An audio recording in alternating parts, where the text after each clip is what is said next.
Buongiorno e benvenuti al TG Sicilia, le principali notizie di questa edizione. Emergenza Niscemi, soglia di allerta sempre alta dopo l'ultima riunione del centro di coordinamento soccorsi, più di 1500 gli sfollati. Le domande per il contributo di autonoma sistemazione sono 442. Catania, tempi veloci per la pulizia della cera dopo la conclusione della festa di Sant'Agata. Via Etnea totalmente riaperta in mattinata, intanto il sindaco Trantino ribadisce ai nostri microfoni festa composta, ma servono accorgimenti. Messina, il sindaco Basile ha annunciato le sue dimissioni e la ricandidatura in una conferenza stampa a Palazzo Zanca, in cui ha evidenziato alcune misure messe in atto per la città, come il risanamento dei conti. Altro assalto ad un bancomat è successo nella notte a Giarratana, nel Ragusano. Un commando con una ruspa ha preso di mira la filiale di una banca nel centro del paese. Divelto lo sportello automatico e prelevato il denaro. Catania-Ragusa ferma al palo. I lavori dell'Lotto 3 non sono quasi mai partiti. Appena il 3% di quello che doveva essere realizzato, regolarmente appaltato e finanziato, rischia adesso un nuovo fermo. 70 lavoratori senza stipendio da dicembre. Floris racconta l'Italia, lo fa con il libro Gli asini che volano, presentato a Favara nell'Agrigentino. Il giornalista usa il cinema per far emergere un quadro reale del nostro paese, con le sue fragilità, il talento e una resilienza tutta italiana. Calcio, oggi Palermo in casa con l'Empoli dell'ex Dionisi, l'obiettivo è confermarsi dopo l'ottima prova di Bari per tentare di avvicinare i primi due posti.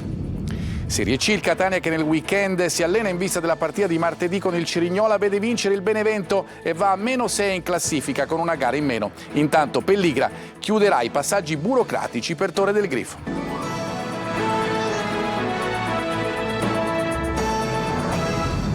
Di nuovo ben trovati. In apertura dunque andiamo a Niscemi, dove l'emergenza continua. Nuovo vertice operativo in prefettura Caltanissetta per fare il punto della situazione. Sono oltre 1500 gli sfollati, messe in atto misure per la viabilità e per i servizi alla popolazione. Gerry Italia.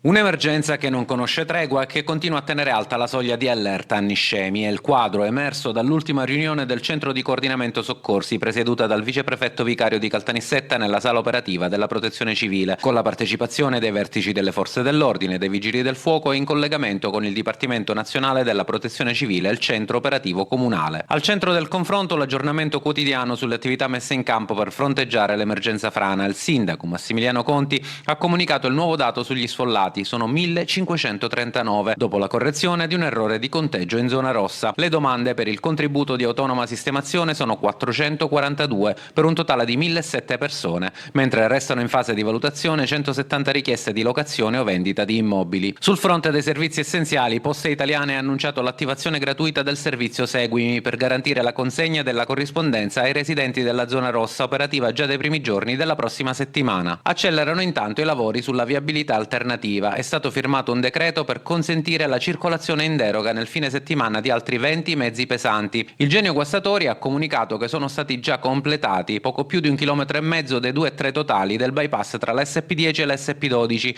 e che i lavori si concluderanno entro domenica. Completato anche il riempimento del fondo stradale sulla Regia Trazzera Niscemi San Michele di Ganzaria, con asfaltatura imminente. Rafforzata infine la vigilanza lungo la zona rossa, garantita dal Corpo Forestale dalle 8 alle 20 fino a domenica, H24 da lunedì. Proseguono intanto le operazioni di assistenza alla popolazione, 904 gli interventi per il recupero degli effetti personali, con l'avvio da lunedì pomeriggio degli accessi nelle abitazioni più vicine al fronte di frana, un lavoro incessante per provare a restituire normalità a una comunità ferita. Il sindaco di Messina, Federico Basile, ha annunciato questa mattina le sue dimissioni e si ricandida per le prossime tornate elettorali di primavera. Sentiamo Giusy Lazzara. Da mesi si rincorrevano le voci sull'annuncio delle sue dimissioni. Oggi il sindaco di Messina, Federico Basile, in una conferenza stampa a Palazzo Zanca, ha ufficializzato la sua decisione e ha annunciato che si ricandiderà a guidare la città. La scadenza naturale del mandato, cominciato nel 2022, sarebbe stata nel giugno 2027. Adesso a Messina così si potrebbe andare al voto la prossima primavera insieme ad oltre 60 comuni siciliani. E dire che Basile poteva contare su una una maggioranza di 20 consiglieri su 32 all'inizio del suo mandato. Oggi, invece, può contarne solo su 13 consiglieri perché 7 hanno cambiato idea. Questo è un elemento fondamentale che poi è riverberato sia sulla gestione del lavoro d'aula dei miei 13 consiglieri rimasti, perché è palese che possono nascere malumori, e anche nei confronti dell'attività della Giunta e delle società partecipate, che molto spesso si vedono diciamo così, prese di mira in maniera immotivata, rallentando magari dei processi lavorativi che oggi serve accelerare. Ci siamo lasciati alle spalle la fase dell'emergenza, dice Basile, e adesso serve un cambio di passo. Questa famosa possibilità di decidere al di là delle logiche dei partiti che ha dato risultati debba rilanciare un'azione amministrativa che prima non esisteva. Tutto il centrodestra regionale siciliano ritiene la decisione motivata solo da un capriccio politico del sindaco di Taormina Cateno De Luca, al quale Basile si adeguerebbe. Io non eseguo, dibatto. Il tema non è l'elemento decisionale strategico, ma è legato a uno sviluppo di una città che deve recuperare 20 anni in 4 anni. Il sindaco Basile intanto va avanti, le sue dimissioni dovrebbero essere definitive trascorsi 20 giorni dalla comunicazione. Torniamo a parlare della festa di Sant'Agata. Catania torna lentamente alla normalità, in corso la pulizia straordinaria delle strade, riaperta in tempi record via Etnea. Sentiamo Tonino De Mana. Archiviata la festa di Sant'Agata, anche se resta l'appuntamento con l'ottava, Catania torna alla normalità con l'obiettivo prioritario di ripulire le strade dalla cera neutralizzata in parte dall'enorme quantitativo di segatura sparsa dalla Gema per agevolare la rimozione. Il passaggio di torcioni in via Etnea a via Caronda, caratteristico del giro interno della processione, ha impegnato centinaia di operatori che subito dopo il passaggio della Santa si sono mobilitati con spazzatrici, cannelli, pale, scope ed ogni mezzo utile per effettuare la pulizia delle strade. La macchina della polizia municipale prende la rincorsa, accelera e poi frena. Lo fa più volte perché la sicurezza viene prima di tutto. Il grip test per verificare l'aderenza delle gomme dà esito positivo. Alle 11:15 la centralissima via Etnea viene totalmente riaperta al traffico. Se non è record, poco ci manca. Transenne che vengono rimosse dalla polizia municipale e via libera per la soddisfazione del vice sindaco Pesce. Per noi è un risultato straordinario perché nel rispetto ovviamente della tradizione e della devozione, però abbiamo messo in campo un'organizzazione capillare per garantire la normalità. Con il sindaco abbiamo pensato appunto a questo, di garantire la sicurezza e allo stesso tempo far sentire il meno possibile il peso del dopo festa. Che festa è stata per Massimo Pesce? Ma una festa per me bellissima, con una grande responsabilità. Si lavora senza soste, lo vedete, anche in via Caronda, che sarà riaperta al traffico nelle prossime ore. Intanto, chiusa la festa, rimane anche la polemica sui tempi lunghi della processione del giro interno. Ha parlato Trantino, che ha detto festa composta e ordinata, ma si possono fare dei correttivi. Sentiamolo. Io mi rendo conto che è una festa la cui intensità non consente analisi fredde, lucide, anche perché bisogna viverla dall'interno, bisogna stare accanto al cordone per capire quali sono le cadenze e qual è l'incedere della processione. È una festa in continua evoluzione che attira sempre più persone. Io credo che dei correttivi li possiamo apportare. Rimango fermo sulla questione dei fuochi del borgo, non ha più senso farli se si continua a rientrare con le luci già del giorno. E allora su questo è chiaro che è un correttivo che dobbiamo apportare, ma per il resto cerchiamo a tutti quanti di stringerci attorno a una festa che comunque è stata caratterizzata, nonostante l'imponente massa di persone, da compostezza e ordine. Una bambina di 16 mesi è rimasta ustionata da acqua bollente in casa a Vittoria, in provincia di Ragusa. La piccola ha riportato ferite gravi al lato sinistro del corpo, al torace, al braccio e all'anca. La bambina è stata trasportata all'ospedale Guzzardi di Vittoria e trasferita subito dopo al reparto grandi ustionati del Cannizzaro di Catania. Assalto al bancomat a Giarratana nel Ragusano. Con camion e ruspa i malviventi hanno scardinato l'unico sportello automatico del paese. Veronica Barbarino. Non lo dite. Non ve l'aspettavate? Che c'è? Queste cose, un paese tranquillo, perché succedono.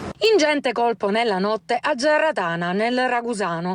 Erano le 3 del mattino quando una banda di malviventi ha preso di mira lo sportello bancomat della Banca Agricola Popolare di Sicilia, lungo corso 20 settembre. Secondo una prima ricostruzione, l'azione sarebbe stata rapida e ben organizzata. I criminali avrebbero prima rubato una ruspa con benna a Monterosso Almo per poi utilizzarla a Giarratana per scardinare lo sportello automatico. Una volta divelto, il bancomat è stato caricato su un altro mezzo e portato via. L'allarme è stato lanciato tempestivamente e sul posto sono intervenuti i carabinieri di Ragusa, ma al loro arrivo la banda si era già dileguata. Gli inquirenti stanno acquisendo immagini di videosorveglianza e raccogliendo testimonianze utili. Forte la preoccupazione tra i residenti per un colpo che ha scosso la tranquillità del centro cittadino, oltre il disagio in quanto unico sportello di prelievo e versamento in paese. Sgominata un'organizzazione radicata tra il Nisseno e la provincia di Palermo, capace di gestire una vera e propria filiera della marijuana dalla coltivazione allo spaccio. 10 i condannati, il servizio di Rita Cinardi.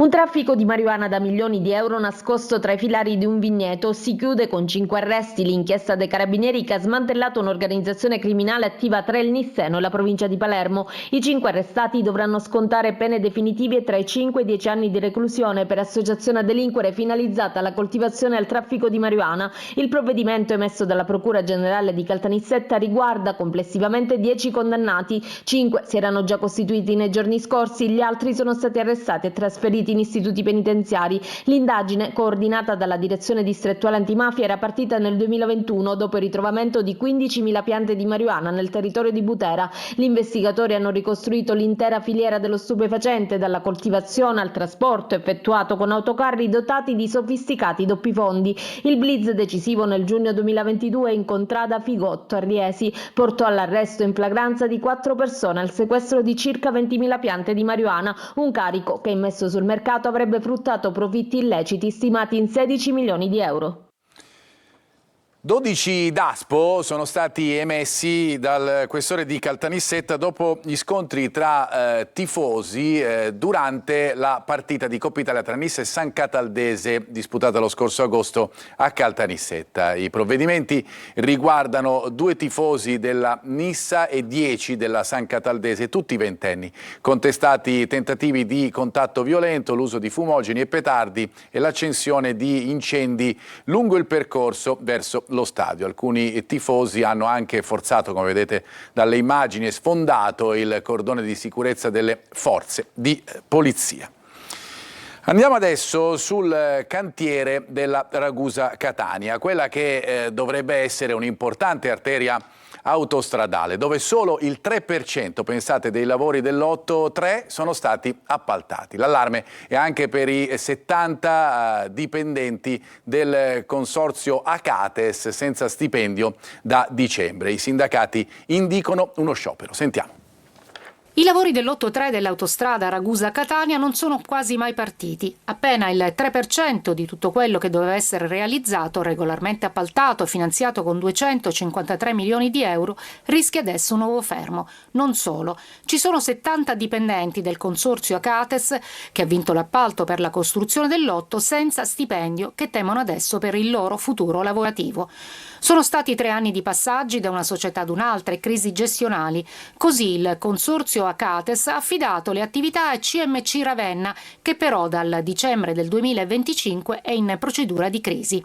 C'è da garantire i posti di lavoro dal passaggio da un'impresa all'altra. C'è un problema dal punto di vista degli stipendi che da novembre 2025 non vengono corrisposti al personale. Sono circa 70 famiglie che sono in estrema difficoltà, peraltro da ottobre 2025 anche la cassa edili non viene, i contributi previdenziali non vengono versati e c'è una situazione di stallo anche dal punto di vista dei lavori di questo Lotto 3. E così si mobilitano i sindacati e la politica con un'interrogazione del Movimento 5 Stelle all'Assemblea regionale. Chiediamo al Presidente della Regione Schifani, all'assessore alle infrastrutture che si facciano carico di questa situazione a tutela chiaramente dei lavoratori, ma anche di intervenire affinché con ANAS stessa, affinché tutti quegli adempimenti possano adempiersi. Martedì i sindacati hanno indetto uno sciopero, un sit-in dei dipendenti sull'8-3 davanti al cantiere Acates all'altezza dello svincolo di Vizzini. La pagina della cultura adesso, un'Italia raccontata attraverso il cinema, tra risate, contraddizioni e capacità di resistere. A Favara la presentazione del libro Asini che volano di Giovanni Floris, un viaggio tra commedia e società, il servizio di Davide Sardo. Un elogio dell'Italia che sa ridere di sé, ma anche interrogarsi. Nel libro Asini che volano, Giovanni Floris, scrittore e giornalista, racconta il nostro paese attraverso il cinema. Dal neorealismo alla commedia all'italiana, dai cinepanettoni fino al fenomeno Checco Zalone. Film diversi, epoche diverse, ma un unico filo conduttore. L'Italia reale, con le sue fragilità, il talento ed una resilienza tutta italiana. La presentazione del volume si è svolta al Castello Chiaramonte di Favara ed è inserita nel progetto Resistere ieri e oggi, promosso dalla Fondazione Calogero Marrone. Allora, sono asini in positivo se si rendono conto di non sapere, siamo tutti noi, studiamo per comprendere le cose. In negativo se sono quelli che potiamo li facciamo volare noi pur essendo asini. Commedia all'italiana e poi Fantozzi, segnano il paese più di tanti altri. Un racconto che unisce ironia e riflessione, cinema e vita quotidiana, con uno sguardo attento anche a grandi temi d'attualità politica nazionale ed internazionale. Adesso ci fermiamo, una pausa per noi, ritorniamo subito dopo con la pagina sportiva.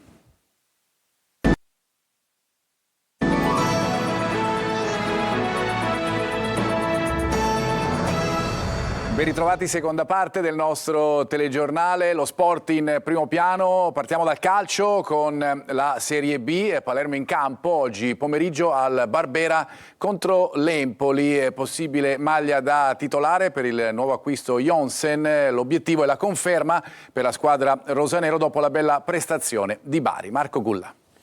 Dimentichiamo la vittoria del girone d'andata e il diktat dell'allenatore del Palermo Pippo Inzaghi in vista del match di oggi alle 17:15 al Barbera contro l'Empoli. Rosanero che devono continuare a fare bene e per farlo hanno bisogno di altri 3 punti e sfruttare anche lo scontro diretto che ci sarà tra Frosinone e Venezia. Un altro bel banco di prova, è complicato come tutte le partite in Serie B, però insomma dobbiamo dare continuità alla prestazione di Bari, dove la squadra chiaramente è cresciuta, ha interpretato la partita come piace a me e domani davanti alla nostra gente dobbiamo ripetere lo stesso tipo di gara. Jonsen è pronto all'esordio, giocherà probabilmente sulla tre quarti al fianco di uno tra Giasi e Leduaron a supporto di Poyampalo, re dei marcatori. Empoli con Dionisi in panchina, ex rosanero e voglioso di riscatto. Sarà una partita completamente diversa l'andata, insomma dopo 20 minuti vinciamo 2-0, per cui dobbiamo dimenticarla. L'Empoli è una squadra che ha pareggiato, insomma l'ultima col Modena, che è una squadra forte,